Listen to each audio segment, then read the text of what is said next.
did good. I was listening to y'all as I was acting like I was up here lip syncing. Occasionally I'd make a noise just to I think I was participating. Oh, no, I named the message this morning HALT because it's one, that's the thing about listening to, as a preacher, the best thing that you could do is listen to other preachers.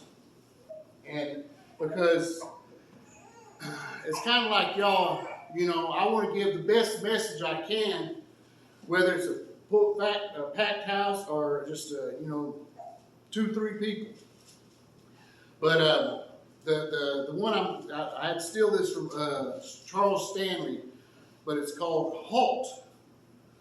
And it's because this is where, when the devil comes to you, he's going to come in these 3 times right here.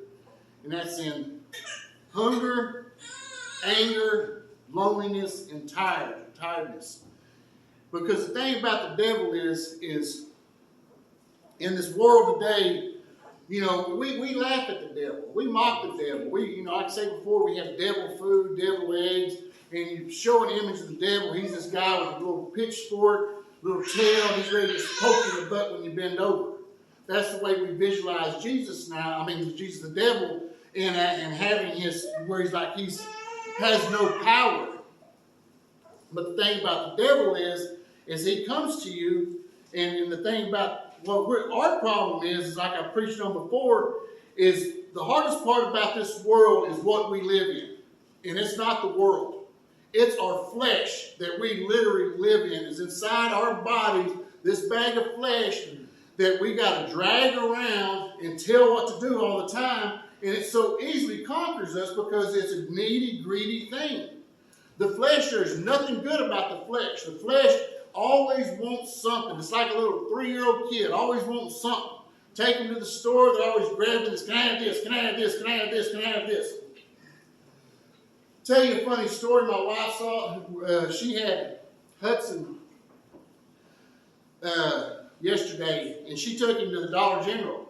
She took him to the Dollar General, and he's at that age now where he can talk. He just turned 3, and he's sitting there, and he grabs this, and he's like, I want this. It's like, no, you're not getting it. No, you're not getting it. And the thing is he didn't know what he wanted, but he wanted this. And she looked down, and you know what this was?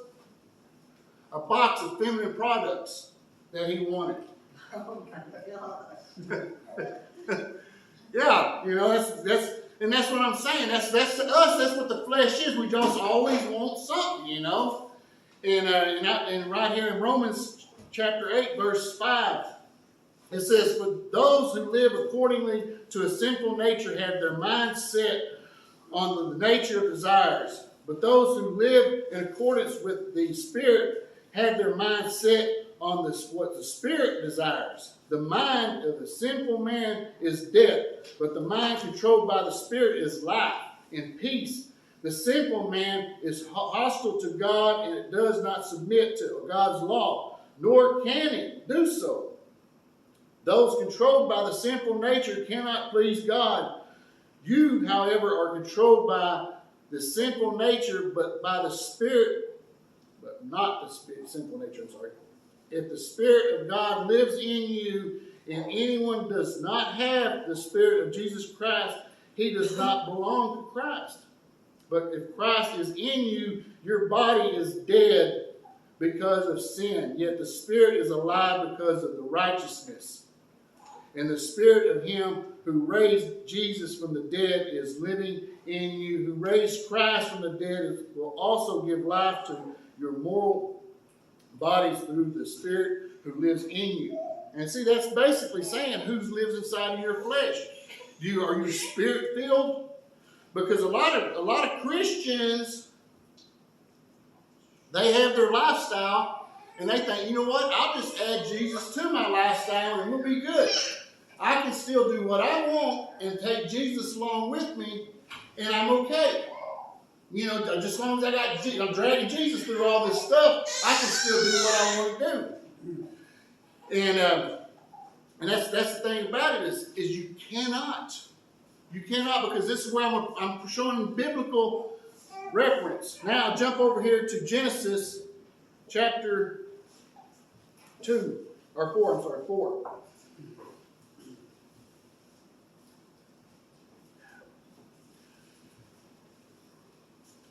Because we all know the life of Cain and Abel. And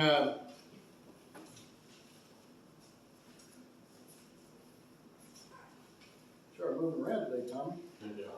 You're a busy man.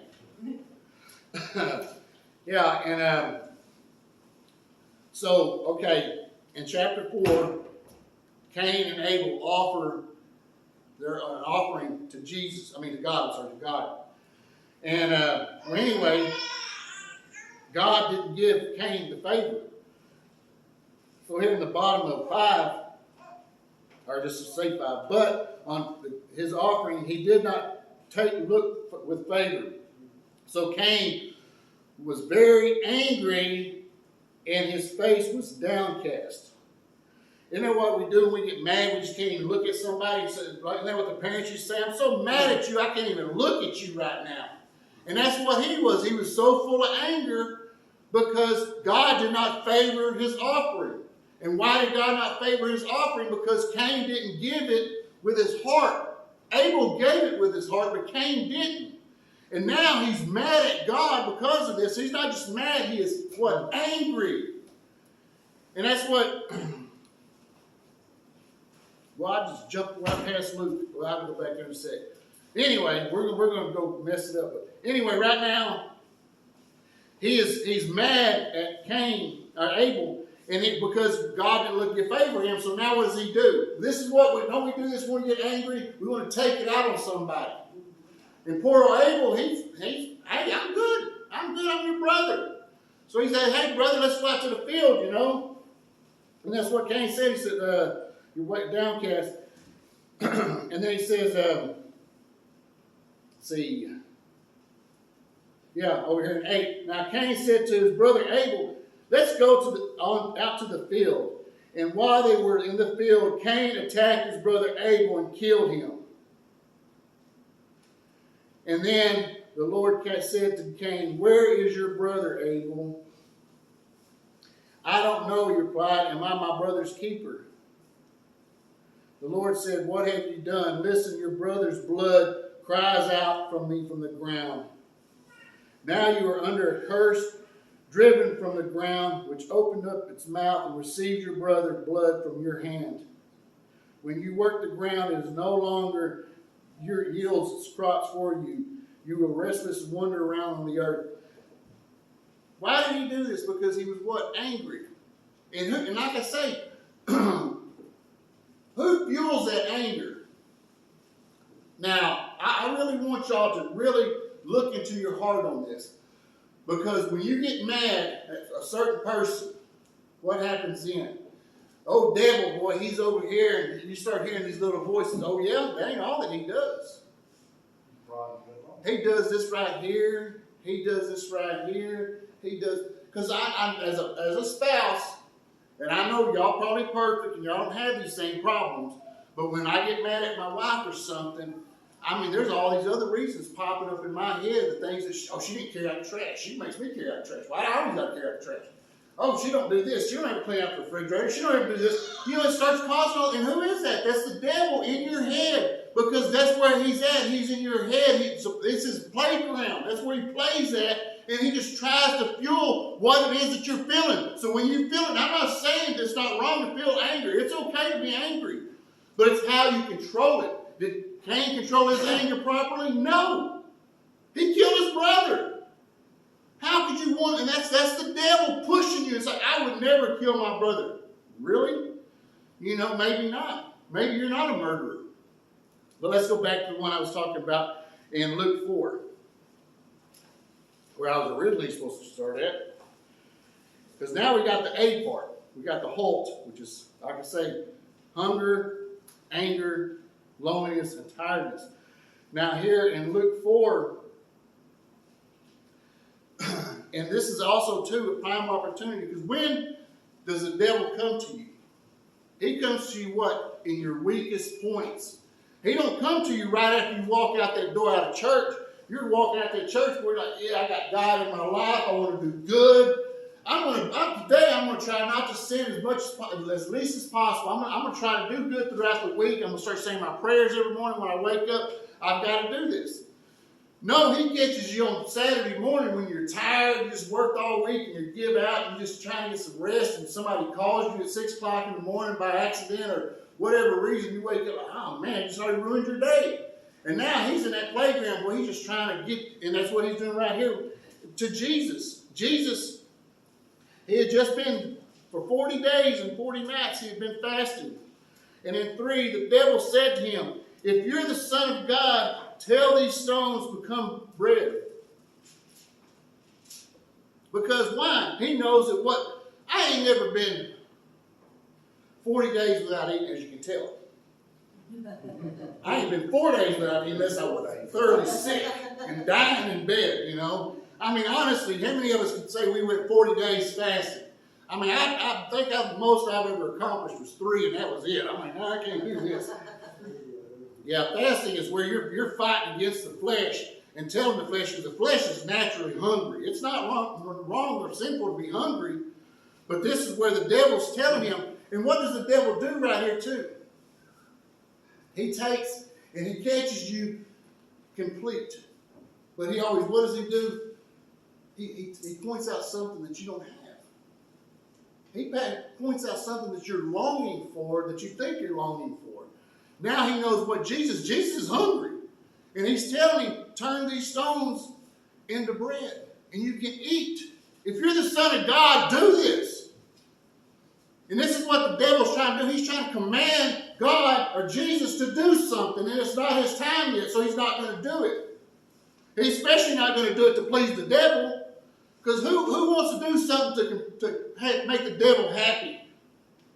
I mean, I don't want to do anything to make the devil happy, but I kind of.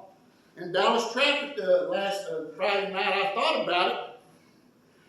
I mean, when you're going in Dallas traffic, and all of a sudden it just comes to a halt, and really fast, because you're like jetting along 80 miles an hour, all of a sudden, whoo, the lights come on, you realize, I mean, it stirs some things up, and that's what he's doing right here. He's trying to stir things up with Jesus, like you're hungry, you want to eat.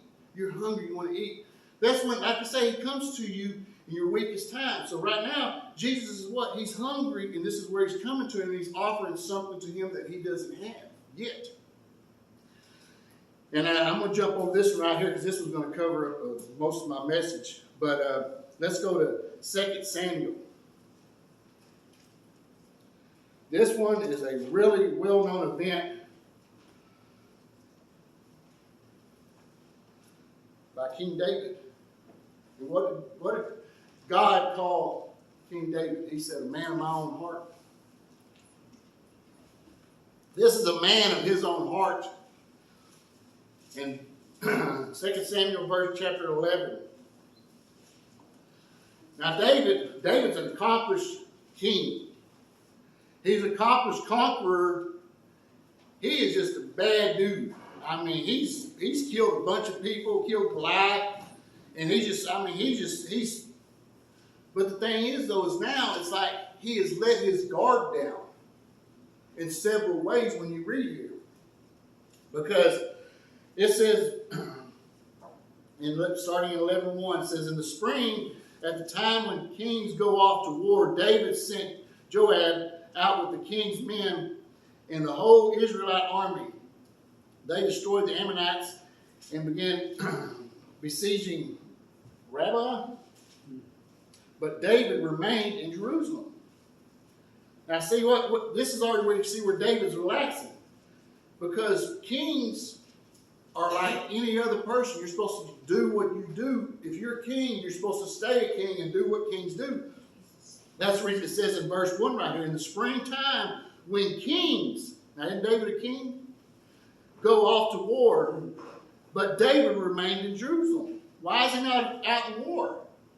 because he's lax now. He's like, just go ahead, Joab, go take care of my small things, you know. And then in verse 2 it says, on the evening, David got up from his bed. What else is he doing? What person is supposed to be getting up in the evening time out of his bed? You're supposed to be up and getting ready to go to bed in the evening time, not getting out of your bed like, you're just stretching. So now he's just lazing around the house. He ain't doing what he's supposed to be doing. Why? Because he's letting his guard down. He is thinking he's become full of himself to where the point where I don't have to please anybody else. Because why? Because I'm king. There's nobody that tells me what to do because I'm a king. But now I'm going to go ahead and let my people go off fight for me because I'm a king, but I'm a different kind of king. I'm my king. So, and like other kings go off to fight, he's not. And now he's getting up in the evening time, stretched out on his roof. And now what does he see? From the roof, he saw a woman bathing. The woman was very beautiful, and David sent someone to find out about her. The man said, isn't that Bathsheba, the daughter of Elam,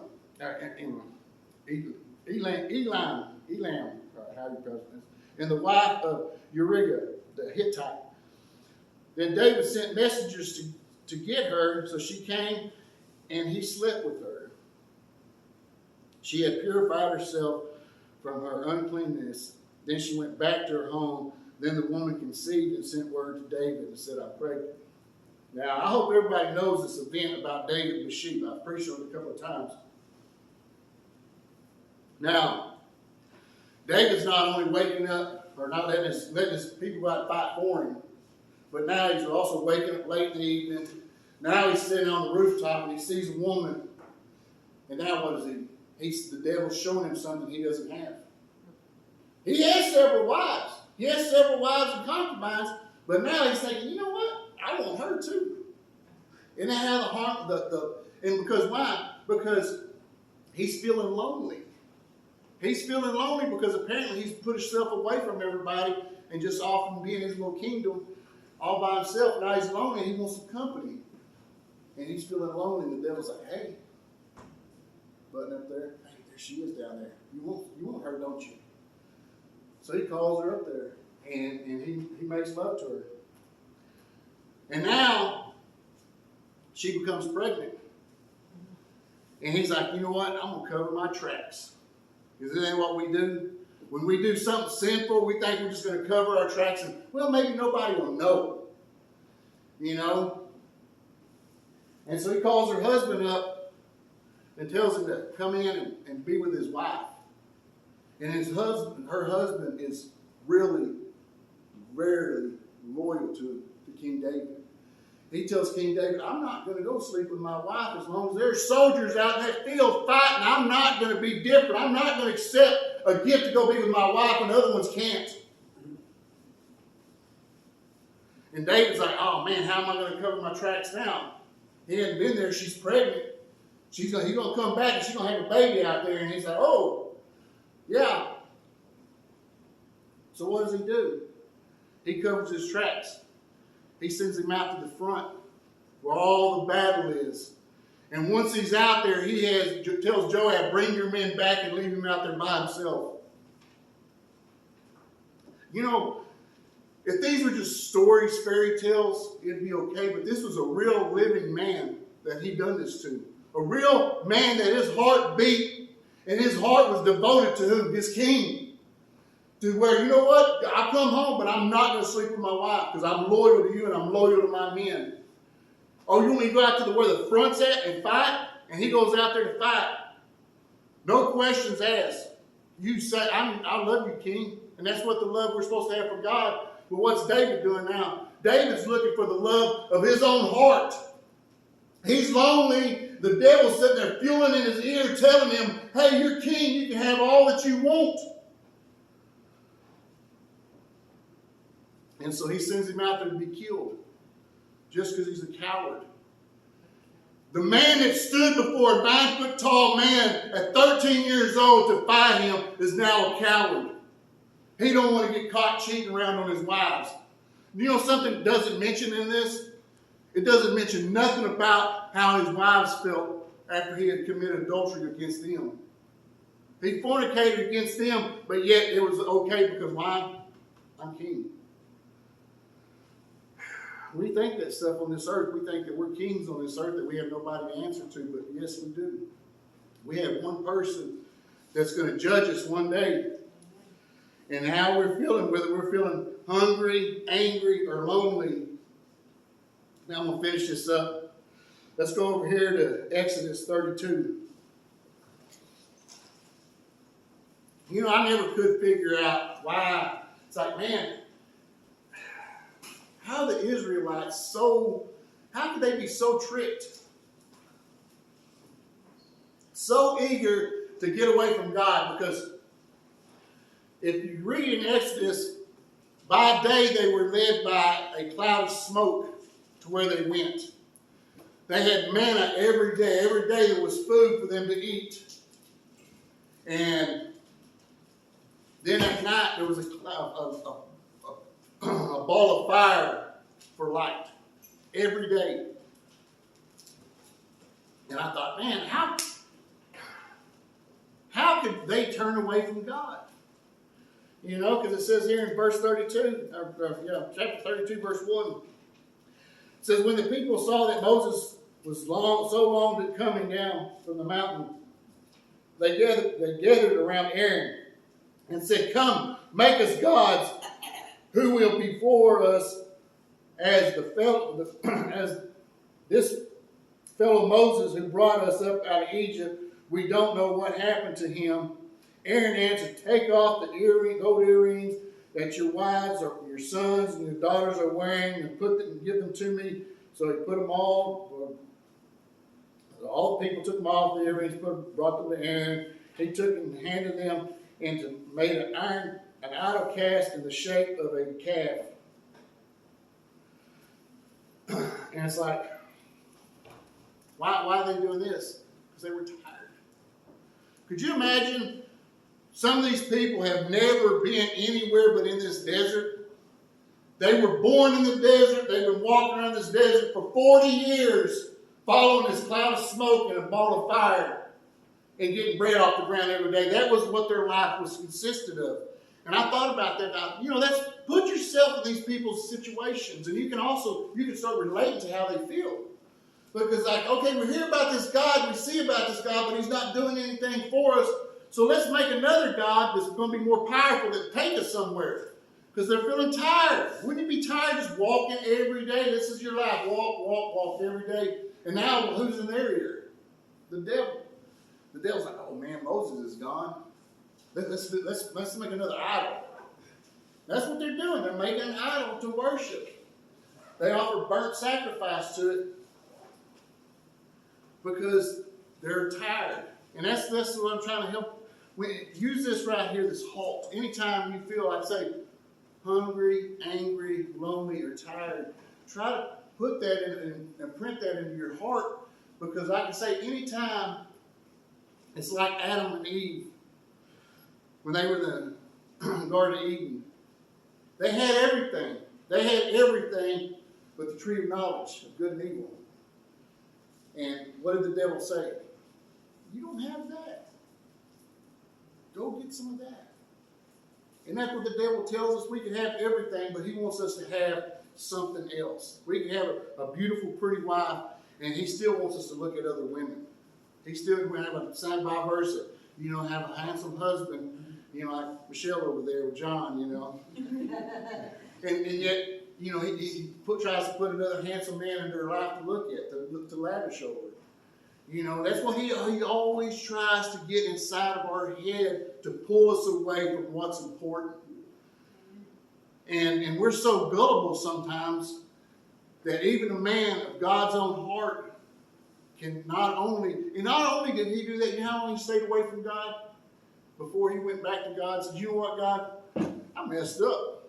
2 years. David stayed away from God 2 years before he started going back to him and praising his name. A man of God's own heart. And that just shows how we think, how can we be powerful like a King David or something like that? But that's it, you know. I mean, it's a fact that we just have to double down and look who our power is. And our power is not us. Our power is in our strength toward God and how we cling to Him. Cling to God. Would bow your heads. Heavenly Father, we thank you for this day. We thank you for all that you do, Lord. You're such a loving, caring, beautiful God that you just give us so much, Lord. And sometimes we just take it for granted. We just want to look at other things and just, you give us a brand new car, and after a few years, it's not as new and beautiful as it was before. But let's just treasure that, Lord. Let's just treasure all that you bless us with, Lord, and just be thankful for it, no matter how old or whatever happens to it, Lord. Just let us be strong and faithful to you, and know that this world is not of ours, Lord, that one day you're going to come down and call us to heaven. And we just thank you for that gift, Lord, the gift of turning to you and having you there as for our backup, Lord. Just back us up and strengthen us and just fuel us for this world that we have to live in and just struggle and just help us keep our light shining bright. And just thank you for all that. Just bless us with a good week and bless all the people on the prayer list. And all God's people said, Amen. Amen. Thank you. Wow. I hope that was better than my singing.